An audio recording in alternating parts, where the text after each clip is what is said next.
새 아침의 말씀입니다. 경기도 용인시 수지구 풍덕천로 수지 더사랑교회 이수환 목사입니다. 오늘 새 아침에도 행복했으면 좋겠습니다. 사랑했으면 좋겠습니다. 성령 충만했으면 좋겠습니다.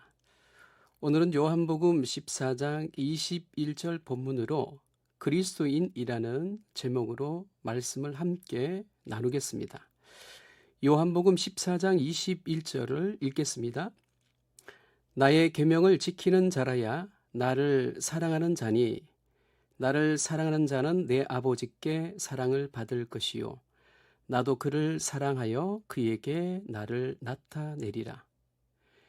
미국의 기독교 철학자 프란시스 세프는 그가 쓴 그리스도인의 표지라는 책에 이런 내용이 있습니다. 예수님은 우리가 모든 그리스도인에게 사랑을 표현하는지를 보고 우리가 정말 그리스도인인지 아닌지를 세상이 판단하게 하셨다. 우리가 그리스도인인지 아닌지를 어떻게 알 수 있을까요? 예수님께서 제자들에게 서로 사랑하라는 말씀을 통해 알 수 있습니다. 사랑하는 것은 막연한 구호가 아니라 그리스도인의 표지입니다. 그리스도인은 어떻게 살아야 할까요?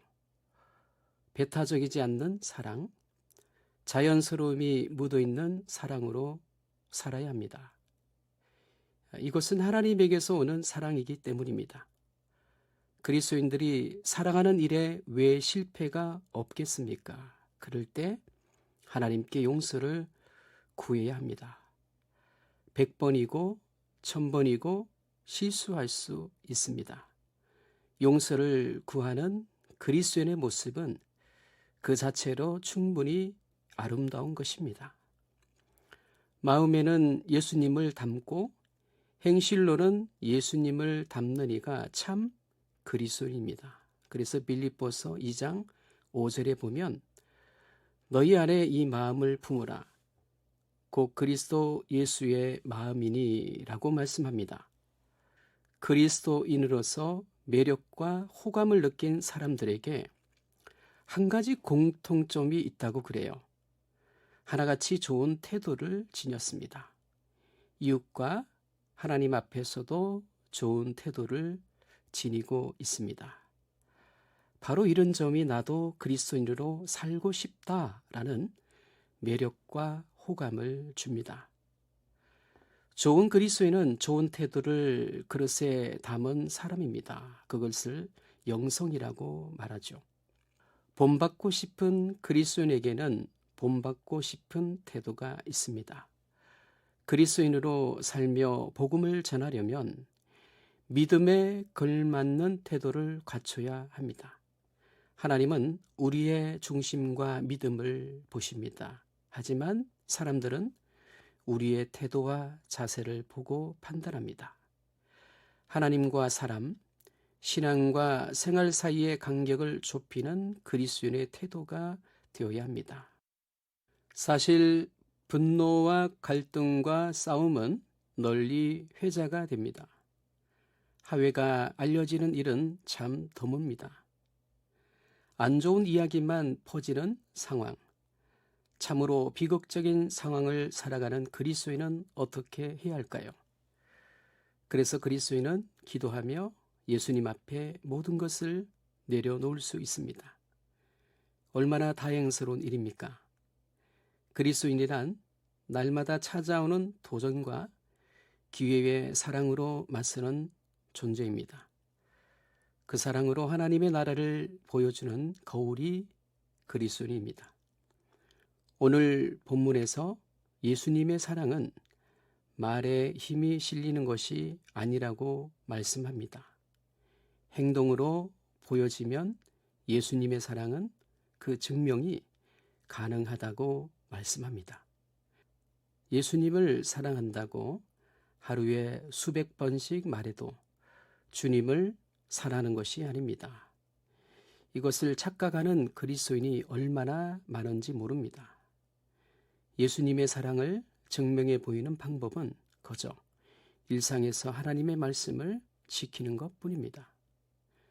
결혼한 여성이 사랑하는 아기를 뱃속에서 품는 것입니다. 이처럼 그리스도인은 예수님의 말씀을 마음에 품고 살아야 합니다. 그렇게 예수님을 사랑하면 그리스도인은 자연을 보아도 예수님이 보입니다. 사람을 보아도 예수님이 보입니다. 성경을 읽어도 예수님이 읽어집니다. 예수님은 모든 것을 동원하여 자신을 알리십니다.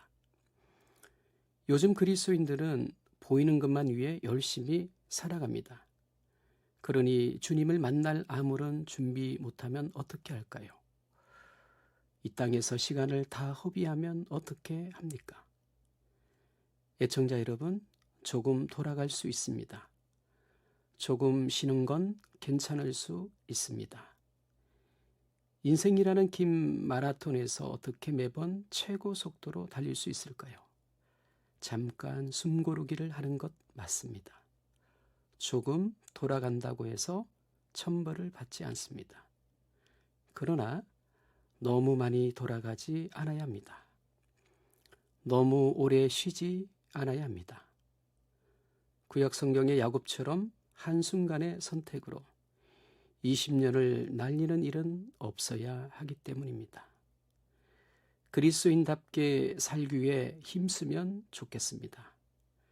주님께서 걸어가라 하신 길을 함께 걷는 복된 그리스도인들이 많아졌으면 좋겠습니다. 그리스도인답게 주님의 길을 걸어갔던 예가 있습니다. 중세 시대 때 성자라 불렀던 아시시의 프란시스코라는 신앙의 선배입니다. 그가 이집트의 지도자 술탄 앞에 서게 되었습니다. 그에게 언어의 장벽이 있었지만 복음을 전거했습니다. 회심의 역사는 일어나지 않았습니다. 그러나 그를 통해 무슬림들에게 평화로 복음을 전하는 가능성을 열어놓았습니다. 그의 예수 사랑 원리는 후대 이슬람 문화권에서 선교하는 중요한 선교 방법의 기준이 되었습니다. 그리스도인의 삶의 진수를 보여준 프란시스코는 798년이 지난 지금도 많은 사람에게 칭찬받는 이유입니다. 로마서 14장 18절과 19절을 보면 이로써 그리스도를 섬기는 자는 하나님을 기쁘시게 하며 사람에게도 칭찬을 받느니라. 그러므로 우리가 화평의 일과 서로 덕을 세우는 일을 힘쓰나니라고 말씀합니다. 잘 알려지지 않았지만 책을 통해 우리에게 알려진 웨슬리 윈트워스가 있습니다. 1965년 한국으로 돌아온 그는 지식인들의 기독교 세계관 형성에 크게 이바지한 미국의 문서 선교사입니다. 1935년 미국 노스햄튼에서 태어났습니다. 버지니아 공과대학 시절 기독교 학생의 선교단체를 통해 예수님을 인격적으로 영접했습니다. 선교단체에서 그는 소그룹 리더, 문서와 선교 담당자로 섬겼습니다. 미국 엔지니어로 그는 서울시 하수처리 시설 건설에 자원했습니다. 그렇습니다. 직업을 갖고 그는 한국 기독교 학생의 출판부 고문으로 기독교 학문 연구회와 기독교 대학 설립 동역회 설립으로 광주 기독교 병원 건축을 도왔습니다. 지금도 그는 한국의 많은 기독교 지성인들의 문서 사역을 돕고 있습니다. 대단한 직위와 업적을 갖추지 못했지만 가난하고 검소하게 살았던 그는 자신의 모든 재산을 틀어 많은 사람에게 기독교 문서를 보급했습니다. 그리스도인으로서 겸손과 순수함, 그리고 정직함의 기독교 세계관을 보여준 사람이 원투워스 선교사입니다. 그는 한국 기독교의 지성과 교육계에 공헌한 사람으로 평가를 받습니다. 힘들었지만 그는 한국에 사는 것이 하나님의 은혜라고 말했습니다. 지금도 그는 미혼으로 인생을 문서 선교에 헌신하고 있습니다. 그리스도인의 책임은 과거 어느 때보다 더 막중합니다. 그리스도인을 통한 기독교 정신은 역사 속에서 희망을 주었습니다. 그리스도인이 사회에 평화와 행복을 베풀지 않으면 하나님의 뜻을 망각하는 것입니다. 개인이 절망 속에 있을 때 그리스도인은 희망과 구원의 메시지를 삶을 통해 선포해야 합니다. 주님의 사랑으로 그리스도인들은 사람들에게 우리가 어디서 왔는지, 무엇을 위해 살아야 하는지, 어디로 갈 것인지를 알려주어야 합니다. 그러면 인간의 마음과 심정, 그 성격과 인생관을 새로운 방향으로 바꿀 수 있습니다. 새 사람으로 살 수 있도록 도울 수 있습니다. 애청자 여러분, 우리 각자의 인생은 하나님의 놀라운 뜻 안에 있습니다.